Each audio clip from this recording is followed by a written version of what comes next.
বিসমিল্লাহির রহমানির রহিম। হে সমস্ত জগতবাসী, আজ আমি শামীম আলী চিশতি আপনাদের সামনে যে আলোচনাটি নিয়ে হাজির হলাম, এই আলোচনাটি যদি শুনতে পারেন কেউ এবং মানতে পারেন, ইনশাল্লাহ ইহকালে লাভবান এবং পরকালে লাভবান। অবশ্যই ইহকালে কি লাভবান দেখেন, মানুষের জীবনে কেউ মুরিদ হয়েছে, কেউ মুরিদ হয়নি, কিন্তু তবুও তো তিনি মানুষ। তবে একটা জিনিস কি, যে একজন মানুষ পৃথিবীতে অনেক কিছুরই আশা করে, কিন্তু কোনো আশাই পূরণ হয় না এবং একটার পরে একটা বিপদ সামনে উপস্থিত হয়। তো এই গাছ ধরে তো সেই গাছ, মানে কথাটা হলো, এই ডাল ধরলে ভেঙে পড়ে আরেক ডাল ধরে, আরেকটি ডাল ধরে পরে আরেকটি ডাল ভেঙে পড়ে, এরকম করতে করতে তার জীবন কাটছে। কোনো কিছুতে তিনি প্রতিষ্ঠিত হতে পারছেন না, না সামাজিকভাবে, অর্থনৈতিকভাবে বা আধ্যাত্মিক বা আল্লাহর পথের দিকে কোনো দিকেই তিনি প্রতিষ্ঠিত হতে পারছেন না। তো ওই ব্যক্তিগুলোর জন্যই আজকের এই আলোচনা, অবশ্যই খেয়াল করে শুনবেন। আচ্ছা, সেই কথাগুলো হলো, দেখুন, আমরা জীবন চলার পথে কিন্তু আল্লাহর আইন আমরা কেমন মানতেছি। যেমন মনে করেন যে নামাজ পড়তে হবে, না পড়লে পাপ হবে, এই জন্য পড়ি, কিন্তু দেখা যায় যে আল্লাহ যে আরো কিছু আইন রেখেছেন সেগুলো কিন্তু আমরা মানি না, কিছু করি না। দেখেন, বিশেষ করে তরিকতের লোক যারা সাধনা করে, আর একটা কথা বলতে পারেন, সাধনা আবার কি, মুসলমানের কি সাধনা আছে নাকি? দেখেন যে যেমন একটি কথা বলা হয় যে সিয়াম সাধনার মাস, এ দেখেন এখানেও কিন্তু সাধনা শব্দটি এসে গেছে। আবার সূরার ইনসিরার মধ্যে আল্লাহ বলেছে যে যারা আমার পথে সাধনায় আত্মনিয়োগ করে আমি তাদেরকে পরিচালনা করব।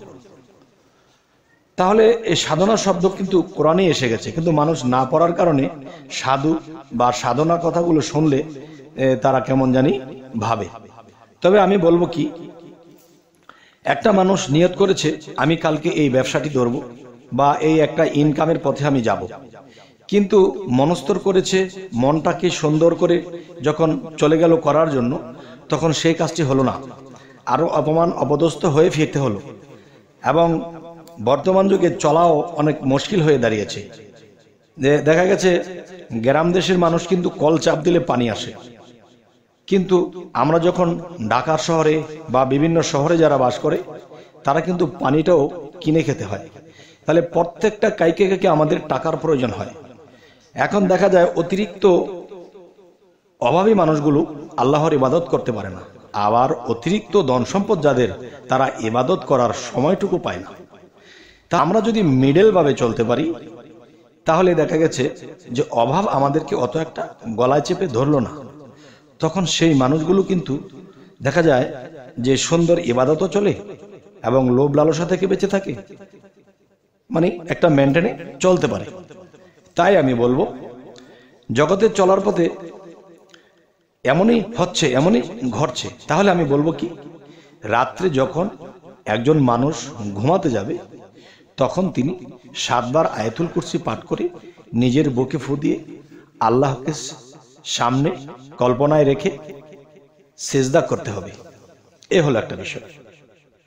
আরো একটা বিষয় হলো, যখন তিনি ঘুম থেকে উঠবে, তখন তিনি আবার 7 বার আয়াতুল কুরসি পড়ে নিজের বুকে ফুঁক দেবে। নিজের বুকে যখন ফুঁক দেবে, তখন তার মধ্যে যে একটা শয়তানি কাজ করত, কিংবা বাহিরে কোনো শয়তান তার দিকে দৃষ্টি আকর্ষণ করত, তখনই কিন্তু সে পথভ্রষ্ট হয়ে যায়। ভালো কিছু নিয়ত করে সে ভালো কিছু করতে পারে না।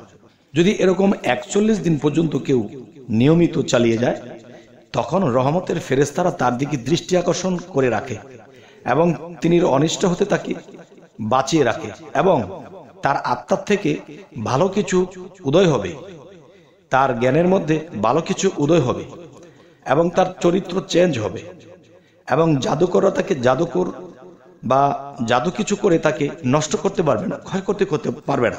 তাই আমি বলবো, হে সমস্ত জগতবাসী, যে এই নিয়মে 41 দিন চলার পরে আপনি দেখবেন আপনার জীবনে ব্যর্থ কাজগুলো সার্থকতা হবে, এবং বেশিরভাগই আপনি খারাপ থেকে ভালো দিকে আপনি রুজু থাকবেন, আর ইচ্ছে করলেও সেই খারাপটা যেতে পারবেন না। কেননা এই আয়াতুল কুরসি 7 বার করে যদি পাঠ করা হয় এবং বুকে ফুঁক দেওয়া হয় সকাল এবং সন্ধ্যায়, তখন যে শয়তানের ওয়াসওয়াসা আপনার মধ্যে কাজ করবে না, কেননা আপনার দিকে দৃষ্টি আছে, রহমতের ফেরেশতা আপনার দিকে দৃষ্টি রাখছে, যার ফলে এখানে শয়তান চান্স পায় না। এবং মানুষের ভিতরে যে ওয়াসওয়াসা দেয়, নফসের থেকে, কুকাহেশ থেকে যে মানুষকে ওয়াসওয়াসা দেয়, বিভিন্ন কুবুদ্ধি কুজ্ঞান দেয়, তখন দেখা যায় আপনি সেখান থেকেও বেঁচে থাকবেন। কেন বেঁচে থাকবেন?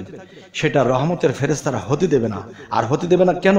আপনি আয়াতুল কুরসি পাঠ করেছেন, তাই আপনার দিকে রহমতের ফেরেশতাদেরকে আল্লাহ ফিটিং করে দিয়েছে যে আমার এই বান্দার যেন কোনো অনিষ্ট না হয়।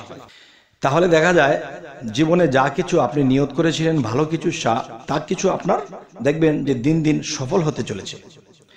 এরপরে দেখবেন যে আপনার সচ্ছলতা ফিরে আসবে। কিন্তু একটা কথা মনে রাখতে হবে, ইচ্ছায় অনিচ্ছায় আল্লাহর ইবাদতের দিকে থাকতে হবে।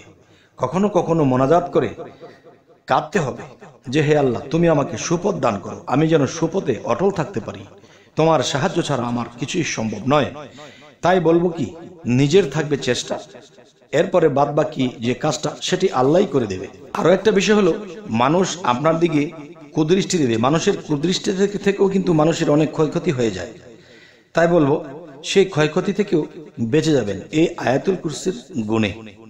আচ্ছা, এরপরের কথাটি বলবো যে 40 দিন এই কাজ করে যদি আপনি ফলাফল পেতে শুরু করেন, তখন কিন্তু আপনারা সেই 41 দিন পর্যন্ত করেই আপনি এটাকে বন্ধ করবেন না, চালিয়ে যান।